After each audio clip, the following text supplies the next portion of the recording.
نعوذ بالله من ذلک د شیعاګانو په نسبت باندې دا متعده ته وې ځان کوی کبه د مسله چې خزه تا چې هر خزه پردې او یو څو پیسې ولا ورکې چې تاسو سره صحبت کوم هغه رضامند شي تاسو سره او ته سره شپه تیرې کې د ته صحبت وې چې شپه تیرې شي بس په خپل لار ولر شي خپل لار مان لاش نو دا کار د دې په نسبت یو قسم د ثواب کار دی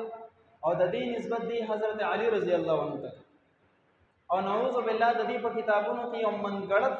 حدیث په نوم باندې الفاظ دي چې نسبت نبی علیہ السلام ته کوي او هغه الفاظ دي چې نبی علیہ السلام فرمایلی دي برهان المتعدد کتاب دی من تمتع مرة درجته كدرجة الحسين یسوچ یو پر متعو کی یعنی دا قسم زناکاریو کې نعوذ بالله من ذلک وی داغه مقام دومره لوی شي لکه د حضرت حسین رضی الله عنه مقام ومن تمتع مرتين درجته كدرجه الحسن او څوک چې دو پر متعو کی نو دا د څه شو چې د مقام د حضرت حسن رضی الله عنه تورسه ومن تمتع ثلاث مرات درجته كدرجه العلي او څوک چې درې پیره د زناکاری وکړي نعوذ بالله من ذلک وی د مقام د شي لکه د حضرت علی رضی الله عنه مقام ومن تمتع اربع مرات او څوک چې سلور پیره د عمل وکړي متعو کی نبی علیہ السلام فرمایلی ک درجتی ویلا زړې زما مقام ته ورسه دا عقل نملري خبرې دي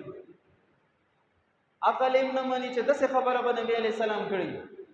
د دې په کتابونو کې دا ټول کفریا دا ټول مغلظات پکې جمع دي د سړی دوه خبره پکې نشته په ابتدا د اسلام کې متعه سوق د پاره د ضرورت په وجه باندې جایز و بیا رستو نها ان المتعه صریح احادیث موجود دي نبی علیہ الصلوۃ والسلام منع فرمایلی دا او دې چاته نسبت کوي نبی علیہ السلام ته حضرت علی رضی الله عنه او دا الفاظ وی نعوذ بالله من ذلک حضرت علی صاحب نو چاته پوسو کو چې تاسو خو ډیر شی ودونه کړی دي کنه یو د فاطمه رضی الله عنها سره او د دین علاوه تاسو په جهاد کې په میاشتو بهر یې نو تاسو د خپل شهوانی چې کم قوت د څنګه پوره کوي نعوذ بالله من ذلک وی هغه وتول چې وی زم متعکو مده خصوص سره د حضرت علی رضی الله عنه په شان کې دومره حد واستافي البدایه والنهایه کې علماء لیکلي دي چې د فاطمه رضی الله عنها په ژوندۍ کې حضرت علی صاحب بل نکاح نه وکړي چې کله هغه وفات شو نو بیا حضرت علی صاحب ډېری بیبیانې کړي سب بیبیانې د حضرت علی صاحب په جون کې وفات شوی او سو بیبیانو له طلاق ورکړو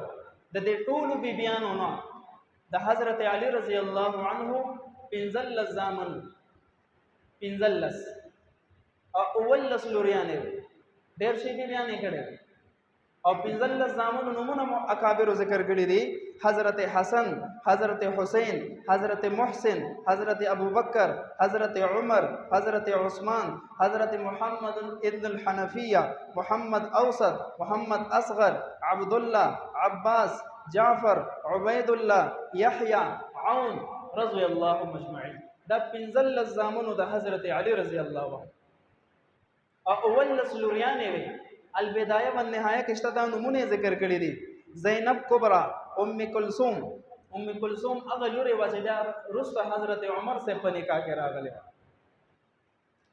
حضرت رقیہ حضرت ام الحسن حضرت رملہ کبرا حضرت ام ہانی حضرت میمونہ حضرت زینب صغرا حضرت رملہ صغرا حضرت ام کلثوم صغرا فاطمہ امامہ خدیجہ ام الکرام ام جعفر ام سلمہ